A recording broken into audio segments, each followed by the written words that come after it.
Good morning, everybody. Welcome to our channel gstcourse.in. हम लोग income tax chapter में बहुत सारे सेक्शन, बहुत सारे प्रोविजन डिस्कस ऑलरेडी कर चुके हैं. इवन जो सबसे बड़ा इंपॉर्टेंट चैप्टर है सेक्शन 80, इसके बारे में भी बहुत सारे क्लास हम रिकॉर्ड किए और यूट्यूब चैनल में छोड़ दिए हैं. तो उसमें उसी समय आज एक इम्पोर्टेंट चैप्टर जो अंडर सेक्शन 80 में आता है, ये हम लोग डिस्कस करेंगे. तो ये भी एक बहुत इम्पोर्टेंट चैप्टर है. जो टैक्स कंसल्टेंट जो बनना चाहते हो, जो टैक्स प्रिपेयर बनना चाहते हो, उसके लिए ये चैप्टर बहुत मायने रखते हैं, बहुत इम्पोर्टेंट है. क्योंकि इसमें कुछ प्रोविजंस है जो हमारा जनरल लाइफ के लिए बहुत जरूरी है. जैसे हाउस प्रॉपर्टी. अगर कोई हाउस प्रॉपर्टी एक्वायर करने जाएंगे तो उसके लिए क्या इनकम टैक्स में क्या प्रोविजन है. वो जो हाउस प्रॉपर्टी जो एक्वायर करेंगे उसके लिए बैंक से वो लोन लेंगे, तो लोन जब रिपे करेगा तो उसका इंटरेस्ट पे करेगा, तो उसके लिए क्या प्रोविजन है. इनकम टैक्स में कुछ डिडक्शन, एग्जेम्पशन कुछ है कि नहीं, प्रोविजन है कि नहीं, कुछ टैक्स बेनिफिट दिया है कि नहीं, ये सब हम इसी चैप्टर में डिस्कस करेंगे. ये बहुत ही इंपॉर्टेंट चैप्टर है. लगभग 80 में, सेक्शन 80 में जितना भी चैप्टर है, तो उसके बारे में डिटेल इन डेप्थ नॉलेज रखना है. हम जैसा सर्विस प्रोवाइडर के लिए बहुत इंपॉर्टेंट होता है. क्योंकि इसमें हम लोग का डिटेल नॉलेज नहीं होगा तो हम लोग अपना क्लाइंट को ठीक से एडवाइस नहीं दे पाएंगे. तो देखो, इसमें ज़्यादा हम टाइम बर्बाद नहीं करेंगे. ये चैप्टर आज बड़ा हो सकते हैं क्योंकि इसमें 2 सेक्शन है, 80EE और 80EA. ये न्यू प्रोविजन जो गवर्नमेंट ऑफ इंडिया ने बाद में डाले थे आफ्टर 2019 के बाद. तो ये 2 चैप्टर हम डिस्कस करेंगे. तो ये वीडियो कुछ बड़ा हो सकते हैं. और ये जो नोट्स है, ये नोट्स मैं पहले भी बोल चुका हूँ, ये नोट्स मैं खुद प्रिपेयर करता हूँ. तुम लोग को जो तुम्हारे अगर ये नोट्स मैं तुम लोग के लिए प्रिपेयर करता हूँ फॉर योर कन्वीनियंस. बिकॉज मैं पहले भी बोल चुका हूँ, ये जो इनकम टैक्स रूल एक्ट जो किताब है, इसमें बहुत कॉम्प्लिकेटेड तरीका से लिखा हुआ है. तो ये अगर तुम समझने की कोशिश करोगे तो तुम्हारा बहुत टाइम निकल जाएगा. और दूसरा बड़ा बात है, इसमें कुछ प्रोविजन ऐसे भी इलेबोरेट किया हुआ है, वो समझ भी नहीं आ सकता है. तो इसके लिए मेरा जो नोट्स है, ये नोट्स बहुत इंपॉर्टेंट है. ये नोट्स अपने पास रेडी रखना एज ए रेडी रिकॉर्डर. तो ये तुम्हारा फ्यूचर के लिए बहुत काम पे आएगा. ठीक है, चलो हम ज़्यादा टाइम नहीं लेंगे आज क्योंकि वीडियो बड़ा हो सकता है, पहले भी बोल दिया हूँ. तो सीधा चैप्टर में चला जाता है. Deduction under section 80EE in respect of interest on loan taken for residential house property. देखो इसमें क्या लिखा है. Section 80EE of income tax act allows tax deduction benefit on the interest portion of the residential house property loan availed from any financial institution. देखो यहाँ पे कुछ terms है, जो टर्म्स यहाँ पर जब इंपॉर्टेंट टर्म्स होगा ना, तो उसको मैं 2-3 बार रिपीट करूंगा. क्योंकि ये तुम्हारा ब्रेन में थोड़ा जोर डालने के लिए मैं ये टर्म्स को रिपीट करूंगा. क्योंकि ये टर्म्स बहुत ध्यान रखना है जब तुम अपना क्लाइंट को जब एडवाइस दोगे. Even if you are filing for your own, you should avoid of this terms. Okay, from any financial institution you can claim a deduction up to rupees 50,000 per financial year as per this section. You can continue to claim this deduction until you have fully repaid the loan. पहला जो है ये जो any financial institution, ठीक है, दूसरा part है you can claim deduction up to 50,000 पर फाइनेंशियल ईयर। थर्ड है you can continue claim this deduction until you have fully repaid the loan. यहाँ पे तीन चीजें, एक तुम हाउस बिल्डिंग लोन के लिए अप्लाई कर सकते हो, वो कोई भी financial institution that should be recognised financial institution. वो क्या है हम लोग बाद में देखेंगे। सेकंड है तुम डिडक्शन कितना क्लेम कर सकते हो एक ईयर में, अप टू 50,000। थर्ड जो है कब तक पे कर सकते हो, जब तक तुम्हारा ये लोन रीपे ना हो। ये तीनों जो क्राइटेरिया है ये बहुत जनरल तरीके से लिखा हुआ है। अभी हम नेक्स्ट सक्सीडिंग चैप्टर में जो डिस्कस करेंगे इसका इन डेप्थ एनालिसिस करेंगे, ये टर्म्स का जो डिटेल प्रोविजन है वो डिस्कस करेंगे। देखो section 80EE came into effect from financial year 2013-14. That time it was available only for 2 years. For example, for year 2013-14 and 2014-15. ये जो सेक्शन 80EE है, ये सेक्शन 80EE फर्स्ट इंट्रोड्यूस कर गया था 2013-14 में। तो यह तब वो ये 2 साल के लिए 2013-14 और 14-15 के लिए ये इंट्रोड्यूस किया गया था। तो इसमें जो डिडक्शन लिमिट था maximum 1 lakh rupees in total, इसमें 2 फाइनेंशियल ईयर में मैक्सिमम 1 लाख लिमिट उसमें कैपिंग कर दिया गया था। मतलब इसमें जो स्टार्ट किए थे, जब ये इंट्रोड्यूस किए थे 2013-14, 14-15 2 फाइनेंशियल ईयर में, और 2 साल के लिए ये टोटल 1 लाख कैपिंग था। इससे ज्यादा तुम डिडक्शन क्लेम नहीं कर सकते थे अंडर 80EE में। देखो बैकग्राउंड में दे दिया हुआ पर came into effect from financial year 2013-14। That time it was available only 2 years for 13-14 and 14-15, and the deduction was limited to maximum rupees 1 lakh in total. In total means in these 2 years 2013-14 and 14-15. However, this section has been reintroduced. बाद में इसको modify करके amend करके reintroduce किए with effect from 2016-17, that is assessment year financial year 2016-17, or that is for assessment year 2017-18. At present the deduction is allowed up to 50,000 per year until the loan is repaid. देखो यहाँ पे देखो कुछ basic चीजें हैं। पहले ये 2013-14 के लिए इंट्रोड्यूस किया गया थे, उसके बाद इसको मॉडिफाई किए, अमेंड करके इसको फिर 2013-14, 14-15 था, अभी ये 16-17 से फिर ये रीइंट्रोड्यूस किए। रीइंट्रोड्यूस करने के बाद इसको फिर ब्रेक कर दी। इसका जो इंटरेस्ट अमाउंट है ये पहले 2 साल के लिए 1 लाख था, अभी पर ईयर 50,000 करके इसको ब्रेकअप कर दिया। ठीक है। The section does not specify if you need to be a resident to claim this benefit.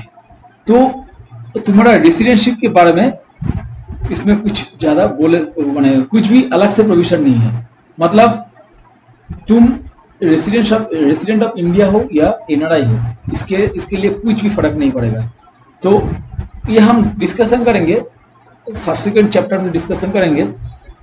अगर एनआरआई रेसिडेंट हो उसके लिए क्या प्रोविजन है, एनआरआई हो उसके लिए क्या प्रोविजन है, ये हम देखेंगे। तो इनकम टैक्स एक्ट में इसके लिए कुछ अलग प्रोविजन नहीं रखा है। एनआरआई हो या रेसिडेंट हो या नॉन रेसिडेंट इंडियन हो, दोनों के लिए दोनों ही लोन अवेल कर सकते हो। Applicable to individual, resident, non resident या सेल्फ ऑक्युपाइड और लिविंग इन रेंटेड हाउसेस। और एक ये है पर ये रेसिडेंट नॉन रेसिडेंट मैटर तो है, और इसमें सेल्फ ऑक्युपाइड और लिविंग इन रेंटेड हाउस ये भी मैटर है। ये भी इनकम टैक्स में कुछ भी अलग से स्पेसिफाई नहीं किया गया है। अगर तुम रेसिडेंट हो, सेल्फ ऑक्युपाइड हो अपना प्रॉपर्टी का, या तुम रेंट पे रह रहे हो, इसमें कुछ फर्क नहीं पड़ता। दोनों केस में तुमको मिलेगा।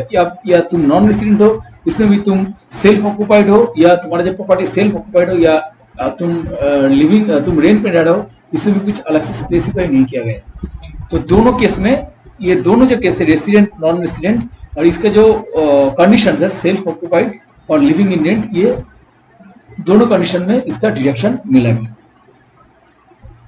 The section also does not specify if this house should be self occupied to claim the deduction, so borrowers living in rented house can also claim this deduction. Clear है?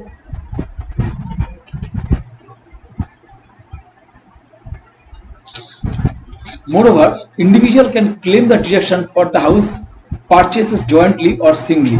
अगर तुम अपना हाउस परचेस करते हो, तुम अगर अपना spouse के साथ या पेरेंट्स के साथ जॉइंटली ये हाउस प्रॉपर्टी परचेस करते हो, तो ये दोनों केसेस में दोनों को इंडिविजुअली इसका बेनिफिट मिलेगा। जब आईटीआर फाइल करेंगे इसमें दोनों ही दिखा सकते हैं उसको कितना लोन रीपे किया है, ये दोनों ही अपना आईटीआर फॉर्म में दिखा सकते हैं।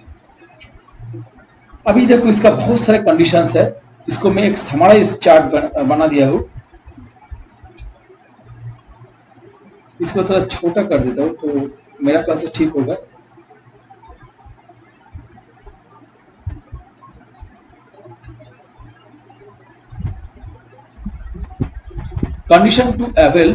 Conditions to be satisfied for availing loan.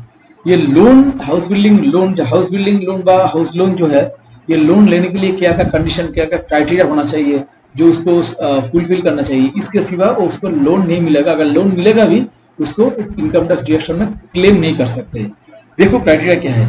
Number 1, loan का बारे में बोले हैं यहाँ पर। The assessee has taken loan for acquisition of the residential house property. मतलब जो लोन तुम अप्लाई करोगे ये रेसिडेंशियल हाउस प्रॉपर्टी एक्वायर करने के लिए ही अप्लाई करोगे, दूसरा पर्पस के लिए नहीं, मतलब बिजनेस के लिए नहीं। सेकंड है sanction of loan. The loan has been sanctioned by the financial institution during the previous year, means 2016-17। हाँ, अभी जो हम बात कर रहे हैं ये this is not prior to 2016-17, क्योंकि वो बहुत पुराना है तो उसके बारे में हम डिस्कस नहीं करेंगे। प्रोविजन भी चलेगा आईटीआर फाइल में, पॉसिबल नहीं है। तो अभी जो डिस्कस करें ये 2017 से न्यू जो अमेंडमेंट करके रिवाइज जो रूल है उसको ऊपर ये डिस्कशन हो रहा है। तो इसके लिए sanction of loan, the loan has been sanctioned by the financial institution during the previous year 2016-17, means financial year 2015-16। Third है सैंक्शन ऑफ लोन।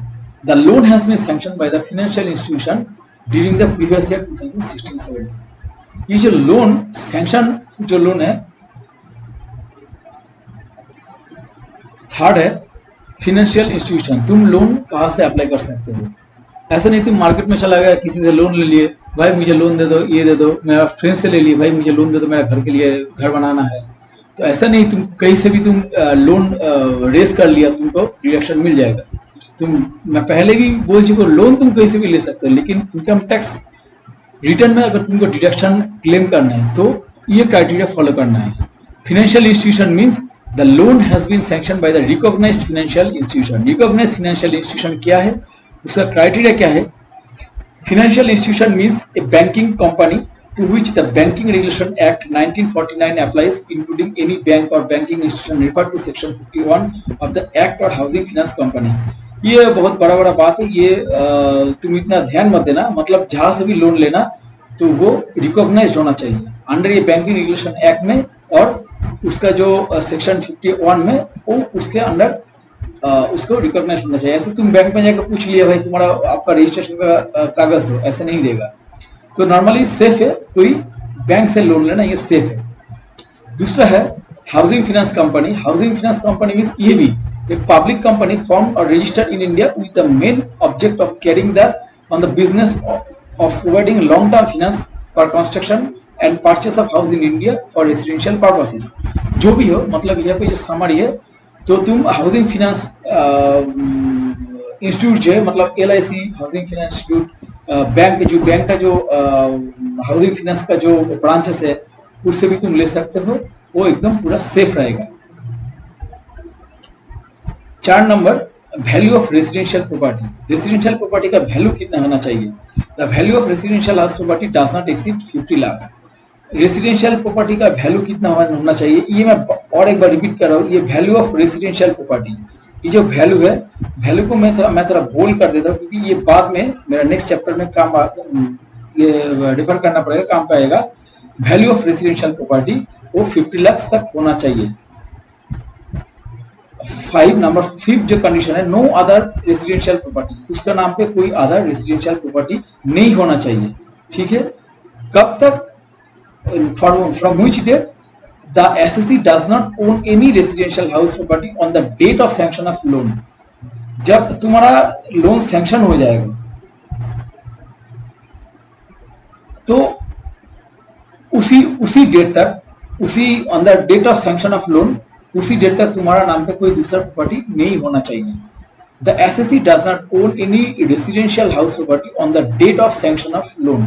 उसी डेट में, जो डेट ऑफ सैंक्शन, उसी डेट में तुम्हारा कोई दूसरा प्रॉपर्टी नहीं होना चाहिए।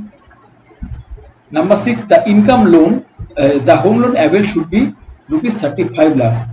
होम लोन कितना मिलेगा तुम्हारा? 35 लाख। 35 लाख से ज्यादा तुमको होम लोन नहीं मिलेगा। बैंक में जाओगे, बैंक नहीं देगा, 100% श्योर बैंक नहीं देगा तुमको। तुम बोल भी सकते हो, कुछ भी कर सकते हो, लेकिन नहीं देगा। The loan should not have been avail for commercial properties. ये मैं पहले भी अगर बोल चुका हूँ, ये लोन जो है ये तुम्हारा कमर्शियल पर्पस के लिए ये लोन नहीं होगा। वो दूसरा लोन है, वो कमर्शियल लोन है, वो इस कैटेगरी में मतलब 80EE में नहीं आएगा। ठीक है, चलो नेक्स्ट जो है quantum of deduction. Deduction amount कितना होगा? इसमें जो मैंने पहले बोला वो, ये जो लोन है, ये लोन का दो पार्ट है, एक प्रिंसिपल, एक इंटरेस्ट। इसमें जो प्रिंसिपल पार्ट है इसके ऊपर भी डिडक्शन मिलता है। ये जब मैं सेक्शन 24 डिस्कस किए थे, इनकम फ्रॉम हाउस प्रॉपर्टी, तब मैं डिस्कस किए थे। यहाँ पर जो प्रिंसिपल पार्ट जो है, प्रिंसिपल पार्ट तुम्हारा सेक्शन 24B में उसके ऊपर डिडक्शन मिलते हैं, और इंटरेस्ट पोर्शन को सेक्शन 80C में तुम दिखा सकते हो। ठीक है, अभी जो इंटरेस्ट पोर्शन है, ये जो सेक्शन 80EE है, ये हम बाद में देखेंगे, कुछ देर बाद ही देखेंगे। This is apart from the section 24B। तो 24B में प्रिंसिपल और interest up to 2 lakh, principal of interest, ये दोनों के ऊपर तुमको डिडक्शन मिलते हैं। लेकिन ये जो सेक्शन 80EE है, इसमें सिर्फ इंटरेस्ट के ऊपर तुमको डिडक्शन मिलते हैं। तो ये दोनों में जो डिफरेंस है, इसको थोड़ा ध्यान रखना है। सेक्शन 24 हम बाद में भी डिस्कस करेंगे। ये सेक्शन 24 में प्रिंसिपल और इंटरेस्ट ये दोनों पार्ट में डिवाइड कर दिए। ये दोनों में डिडक्शन मिलते हैं। प्रिंसिपल जो है वो तुम्हारा 24B में आता है, और ये जो इंटरेस्ट क्वेश्चन है ये तुम्हारा 80C में तुम इसका डिडक्शन क्लेम कर सकते हो। अभी देखो इसमें क्वांटम ऑफ डिडक्शन क्या होगा। इंटरेस्ट ऑन लोन और 50,000, इसमें पर ईयर तुम कितना इंटरेस्ट पे कर रहे हो और लोन, सॉरी, पर ईयर तुम इंटरेस्ट कितना पे कर रहे हो और लोन कितना, मतलब इंटरेस्ट ऑन लोन कितना पे कर रहा हो और 50,000, ये दोनों में से जो कम होगा वो तुमको डिडक्शन मिलेगा। ये बहुत सिंपल सा बात है। Provision for double deduction is not allowed. Where a deduction under this section is allowed for any interest, deduction shall not be allowed in respect of such interest under any other provision of the act for the same or any other assessment year। हाँ, ये जो बात है, ये जो assessment year, double deduction means अगर तुम्हारा कोई रूल और कोई एक्ट से तुमको ये डिडक्शन मिल रहा है, ये कुछ भी हो सकती है इनकम टैक्स के सिवा, बाकी जो भी इंडिया में अगर लॉस या रूल्स लागू है, अगर तुम सिमिलर टाइप या हाउस बिल्डिंग लोन के लिए तुम्हारा डिडक्शन मिल रहा है तो इनकम टैक्स इसमें नहीं मिलेगा। अगर यहाँ पे मिल रहा है तो वहाँ पे भी ये प्रोविजन रहेगा, वहाँ पे भी तुमको ये डिडक्शन या टैक्स बेनिफिट नहीं मिलेगा। तो यहाँ पे सिंपल से बात यहाँ पे क्लियर कर दी है, इसमें कोई कंफ्यूजन नहीं है। मतलब सिमिलर टाइप ऑफ रूल अगर इंडिया में कोई लागू हो तो उसमें अगर बेनिफिट मिल रहा है तो इनकम टैक्स में बेनिफिट में नहीं मिलेगा। अगर इनकम टैक्स में अगर ये है तो उस रूल में मिलेगा कि नहीं, ये हम अभी नहीं बोल सकते, शायद नहीं मिलेगा। उस रूल जो जैसे डिफाइन कर दिया गया है तो उस रूल में शायद नहीं मिलेगा। तो मेन बात ये है, यहाँ पर अगर दूसरा प्रोविजन में मिल रहा है तो यहाँ पे इनकम टैक्स प्रोविजन में नहीं मिल रहा। ठीक है, नहीं मिलेगा। It is irrelevant whether such interest pertains to pre-construction period or post-construction period। ये इसमें कोई अलग से कुछ नहीं है। प्री कंस्ट्रक्शन पीरियड और पोस्ट कंस्ट्रक्शन पीरियड, ये दोनों के लिए जो इंटरेस्ट तुम पे करेगा उसके लिए डिडक्शन मिलेगी, इसमें कोई फर्क नहीं है। ठीक है, देखो एक एग्जाम्पल देखो, बहुत ही इंपॉर्टेंट एग्जाम्पल है, बहुत इंपॉर्टेंट एग्जाम्पल। इसमें सब कुछ जितना भी प्रोविजन हो सकता है, जितना भी कंडीशंस हम यहाँ पे शो किया हो, देखो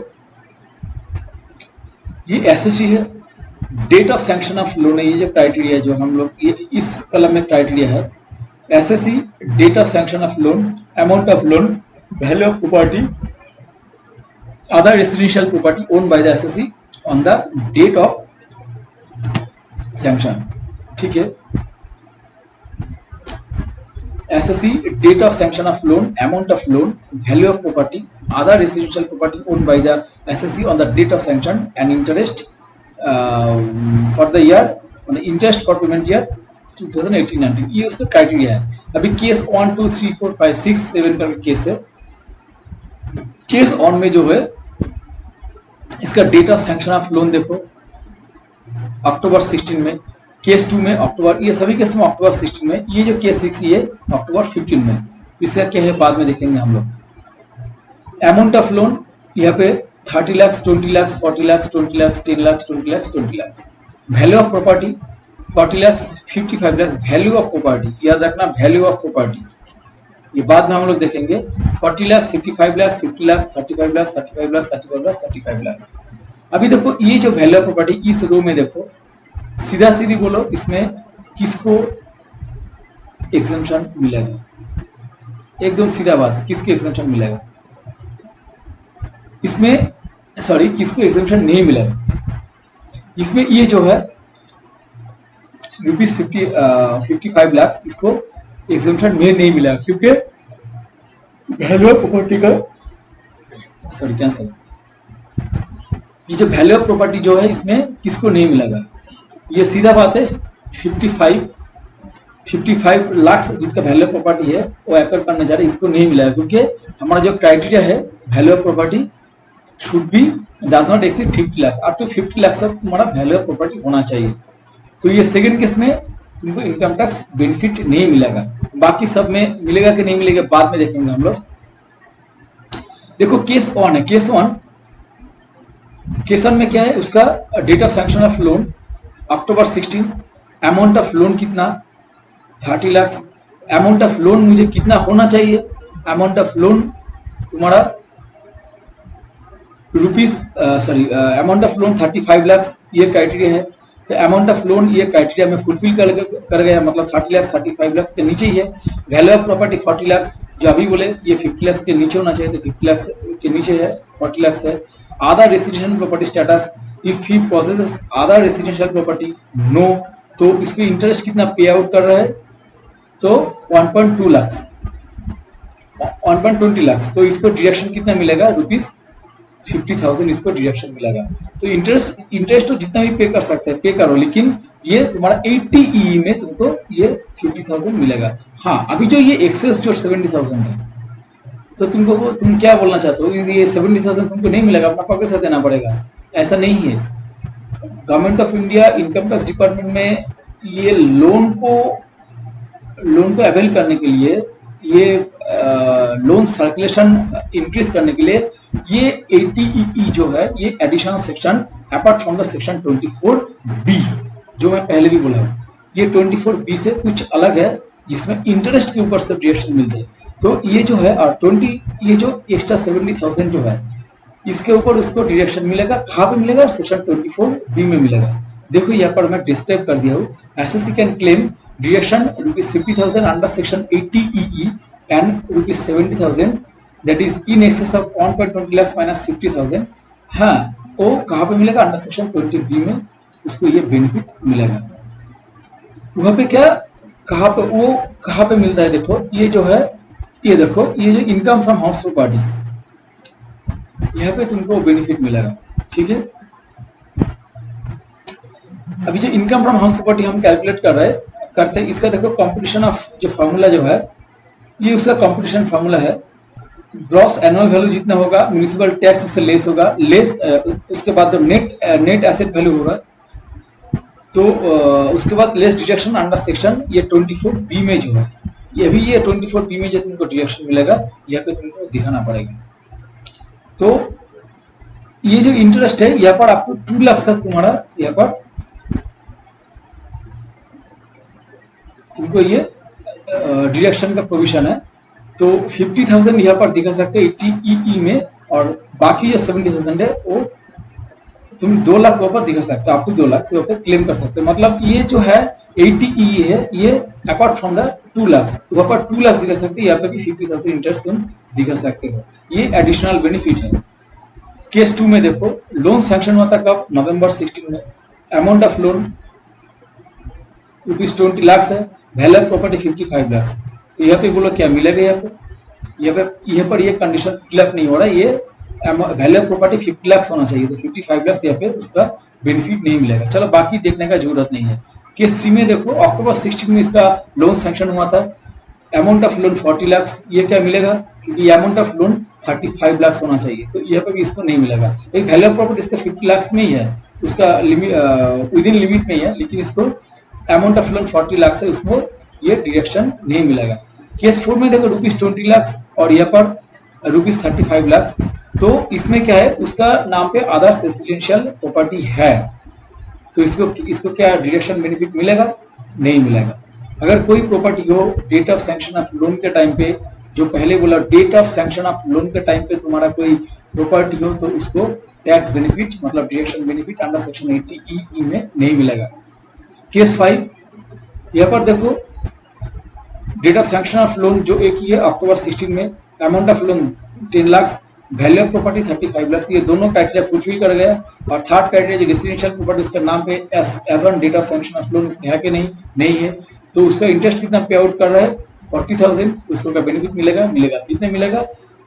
पूरा अप टू 50,000 तक, मतलब ये 40,000 पर फाइनेंशियल ईयर कंप्लीटली इसको डिडक्शन क्लेम कर सकते हैं।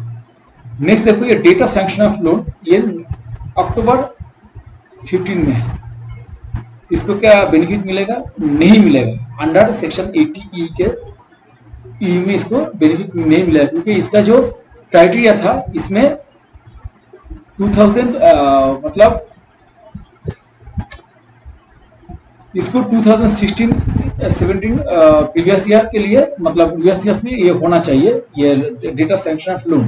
तो 16-17 फाइनेंशियल ईयर के पहले मतलब ये हुआ सैंक्शन, तो इसके लिए इसका टैक्स बेनिफिट नहीं मिलेगा। केस 7, हिंदू अनडिवाइडेड फैमिली के लिए नहीं मिलेगा, क्योंकि यहाँ पे हमारा क्राइटेरिया पूरा क्लियरली बोल दिया है का, ये हिंदू अनडिवाइडेड फैमिली के लिए लोन नहीं है, फॉर इंडिविजुअल के लिए है।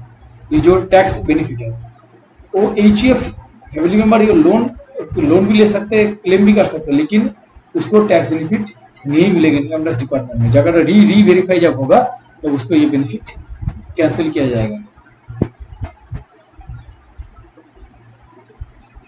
तो ये था तुम्हारा 80E का कंडीशंस और उसका एग्जांपल। देखो ये एग्जांपल में अगर कुछ जाएगा, तुम्हारा अगर कुछ कंफ्यूजन हो तुम ये कमेंट बॉक्स में तुम लोग कमेंट्स कर सकते हो। मुझे लगता नहीं इसमें कुछ कंफ्यूजन हो, बहुत क्लियरली है। जो 7 क्राइटेरिया हम यहाँ पे दे दिए थे, ये 7 क्राइटेरिया को 7 केसेस दे दिए। 7 क्राइटेरिया 7 केसेस है, तो सभी क्राइटेरिया में क्राइटेरिया के लिए एक एग्जाम्पल है। तो यहाँ पर हम शो कर दिए वैल्यू ऑफ प्रॉपर्टी अगर ज्यादा होगा 50 लाख पे तो उसको नहीं मिलेगा। Value of date of sanction of loan अगर 15 से मतलब 16-17 फाइनेंशियल का आगे हो तो उसमें भी नहीं मिलेगा। हिंदू अनडिवाइडेड फैमिली का नहीं मिलेगा। अगर तुम्हारे नाम पे दूसरा प्रॉपर्टी हो तब भी नहीं मिलेगा, और तुम्हारा लोन अमाउंट 35 लाख से ज्यादा हो तो उसके ऊपर भी नहीं मिलेगा। ये सब क्राइटेरिया था इसमें, ठीक है। चलो अभी हम जो बोल रहा था ना, ये सेक्शन 80EE और सेक्शन 24, इसको ये दोनों में जो डिफरेंस है, दोनों में जो सिमिलरिटी है, मतलब लुक अलाइक जो रूल है, सेक्शन है, ये हम देखेंगे। देखो यहाँ पे हम मोस्ट इंपॉर्टेंट रूल बोल के यहाँ पर हम डिस्कस कर दिए। Section 80EE and section 24 deduction can be claim for interest on home loan under section 24 of the Income Tax Act 1961. The limit under this section is ₹2 lakhs. The limit under this section is ₹2 lakhs. याद रखना। This deduction can only be claimed if the owner or his or her family member reside in the house property. याद रखना, reside in the house property. Limit इस कितना 2 लाख तक मिलेगा, उस house property में रिसाइड करना चाहिए। The entire interest shall be waived off as a deduction in case of a houses on rent. The entire interest shall be waived off, ठीक है। इंटरेस्ट जो है ये वेव्ड ऑफ किया जाएगा एज ए डिडक्शन के हिसाब से in case the house is on rent, अगर उस हाउस रेंट में है, ठीक है।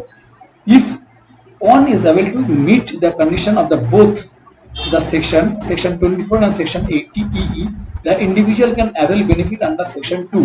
ये दो सेक्शन का ही बेनिफिट साथ साथ अवेल कर सकते हैं, जो मैंने अभी ये फर्स्ट केस नंबर और में डिस्कस कर दिया। तो ये दोनों का केस, बाकी जो कंडीशन अगर फुलफिल कर गया, जो ये क्राइटेरिया जो लिमिट है, वैल्यू प्रॉपर्टी जो लिमिट, ये सब फुलफिल कर गया, तो ये दोनों क्राइटेरिया, मतलब यहाँ पे जो 50,000 दिखाया था, 50,000 अंडर 80 सेक्शन 80 में, और ये जो 70,000 एक्सेस है ये सेक्शन 24 में साइमल्टेनियसली वो क्लेम कर सकते हैं, ठीक है। बस इसमें और ज्यादा कुछ नहीं है, ये बहुत इंपॉर्टेंट चीज है। देखो वो जो कैलकुलेशन दिखा दिया पर, तो सेक्शन 24 में स्टैंडर्ड डिडक्शन में ये जो सेक्शन 24 में ये इंटरेस्ट बॉर्ड कैपिटल में है, वो क्लेम कर सकते हैं जब वो calculation of income property ITR file करने के टाइम वो हिसाब करेगा। अभी था यह तक तो था, हमने देखे 80 तक, लेकिन गवर्नमेंट ऑफ इंडिया सोचे ने तब सोचे थे ये सफिशिएंट नहीं है, होम लोन लेने के लिए और भी कुछ क्राइटेरिया बढ़ा दिया जाएगा, और भी कुछ लिमिट ज्यादा होम लोन लेने के लिए और भी कुछ प्रोविजन डाल दिया जाएगा। तो ये गवर्नमेंट ऑफ इंडिया तब ये जब सोच रहा था, तो होम लोन को प्रमोट करने के लिए तब करंट असेसमेंट ईयर से वो और एक सेक्शन जोड़ दिए, वो है 80EEA, एक और एक सेक्शन यहाँ पर ऐड कर दिए। अभी इसका जो एलिजिबिलिटी क्राइटेरिया है ये लगभग सेम ही है 80E के अंडर जो क्राइटेरिया थे, कुछ चेंज किए गए। क्या मतलब उसमें चेंजेस, मतलब ये ऐड किए, लोन उसको मिलेगा during the period April 19 to March 22, April 19 to March 22, ये इस पीरियड में जो लोन अप्लाई करेगा उसको मिलेगा। उसका और एक कंडीशन क्या होना चाहिए, फर्स्ट होम बायर होना चाहिए, उसका पहले प्रॉपर्टी वो परचेस करेगी होना चाहिए, और should not be entitled to deduction under 80E। 80E deduction claim करने के लिए, ई में डिडक्शन क्लेम करने के लिए अगर एलिजिबल हो, ठीक है। मतलब अगर उसका सपोज क्राइटेरिया उसको लोन अमाउंट 35 लाख के नीचे हो, तो वो 80 सेक्शन 80EA के अंडर में नहीं आएगा, तो 80E में क्लेम करेगा, ठीक है। क्योंकि ये एक एडिशनल बेनिफिट है थोड़ा एनहांस लोन के लिए। देखो इसमें क्या है, सेम है, ये applicable to individual, resident, non resident, not eligible for deduction under 80E और फर्स्ट होम बायर, ये दोनों कंडीशन जो है, ये दोनों कंडीशन यहाँ पर लगा दिए। अभी जो कंडीशन देखो, कंडीशन का नियर अबाउट सेम ही है। यहाँ पर और एक चेंजेस है जो है, ये जो सैंक्शन ऑफ लोन अमाउंट जो बोले, ये अप्रैल 19 टू मार्च 21 तक होना चाहिए। यहाँ पर मार्च 22 लिखो यहाँ पर, ये तो इसको अप्रैल 19 टू मार्च 22, नेक्स्ट ईयर ये मार्च 23 हो जाएगा, फिर हो जाएगा मार्च 24, ऐसे भी हो सकता है। इसके जो वैल्यू ऑफ रेसिडेंशियल प्रॉपर्टी, हाँ इसमें देखो पहले जो था वैल्यू ऑफ रेसिडेंशियल प्रॉपर्टी, वो वैल्यू ऑफ प्रॉपर्टी था, जो मैंने बोल रहा था ना, वैल्यू करके जोड़ डाल रहा था, तो ये आ गया उसका पार्ट है वैल्यू ऑफ प्रॉपर्टी। देखो इसमें बोल्ड कर दिया, तो वैल्यू ऑफ प्रॉपर्टी जो था, यहाँ पर वैल्यू ऑफ प्रॉपर्टी था, और यहाँ पे देखो वैल्यू ऑफ प्रॉपर्टी कैसे डिसाइड कर रहा है, यहाँ पर जो स्टैम्प ड्यूटी है, value of residential property means उसका जो स्टैम्प ड्यूटी के हिसाब से उसको ट्रीट कर रहा है। तो stamp duty value of the residential property does not exceed 45 lakh, मतलब 45 लाख जो स्टैम्प ड्यूटी होता है ना, इसका लोन अमाउंट और वैल्यू प्रॉपर्टी बहुत ज्यादा होता है। तो इसमें जो भी बोले यहाँ पर, क्योंकि ये तुम्हारा इनकम टैक्स लॉ एक स्टेट में एक स्टैम्प ड्यूटी है, तो वैल्यू ऑफ प्रॉपर्टी हटा के यहाँ पर स्टैम्प ड्यूटी के ऊपर कर दिया। अभी स्टैम्प ड्यूटी 45 लाख से, मतलब जो भी जो स्टेट में, मतलब जो परसेंटेज होगा उसको उसमें एक सिमिलरिटी लाने के लिए ये वैल्यू ऑफ प्रॉपर्टी के जो स्टैम्प ड्यूटी इसको 45 लाख रख दिए, और इसके ऊपर तुम्हारा जितना भी प्रॉपर्टी का वैल्यू हो वो हो सकता है। जहाँ पर स्टैम्प ड्यूटी ज्यादा है वहाँ पर लोन अमाउंट थोड़ा कम होगा, जहाँ पर स्टैम्प ड्यूटी कम होगा लोन अमाउंट ज्यादा मिलेगा। तो इसको लोन हाउस बिल्डिंग लोन को प्रमोट करने के लिए ये न्यू अमेंडमेंट कर दिए गए। नो अदर रेसिडेंशियल प्रॉपर्टी, ये जो था पहले सेम टू सेम है, नो डिडक्शन अंडर 80E है। ये मैं पहले भी बोल चुका हूँ। इसको 80E में जो क्राइटेरिया है, मतलब उसका जो 7 कंडीशन है उसमें से अगर वो क्राइटेरिया में आ जाएगा तो उसको 80E में उसको डिडक्शन नहीं मिलेगा। ठीक है, अभी देखो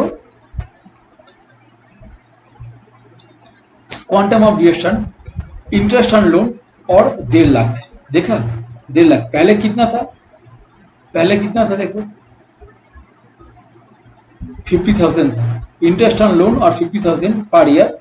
तो बहुत माने बहुत क्लियरली यहाँ पे, तो यहाँ पे तुम्हारा लोन अमाउंट को प्रमोट कर दिया ना, यहाँ पर हाउस बिल्डिंग लोन को।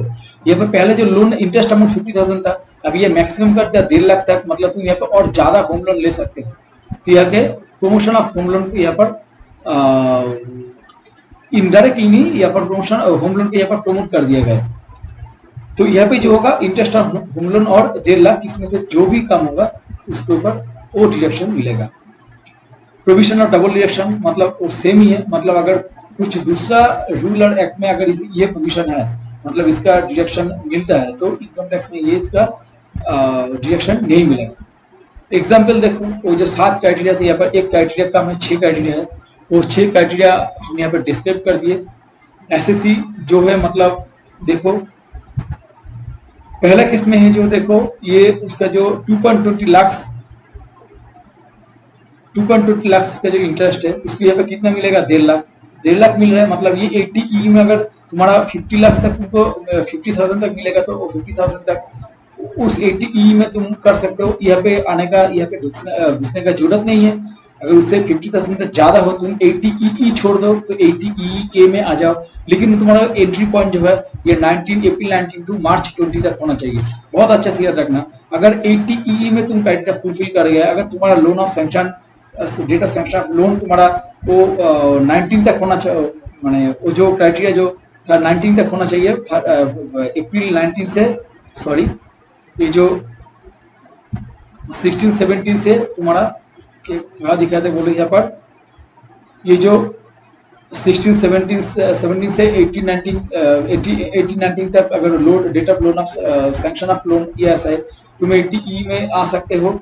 और उसके बाद अगर तुम्हारा ये जो है 19-20 ये वाला, ये जो अप्रैल 19 के बाद मार्च 22 इस पीरियड में तुम अगर लोन अप्लाई किए हो, तुम 80E में आ सकते हो। तो तुम 80E पर मत जाना, 80E में तुम डायरेक्ट दिखा सकते हो, क्योंकि वहां पर तुम्हारा अगर लोन अमाउंट ज्यादा भी अगर कम ही है तो यहाँ पर तुम क्लेम कर सकते हो।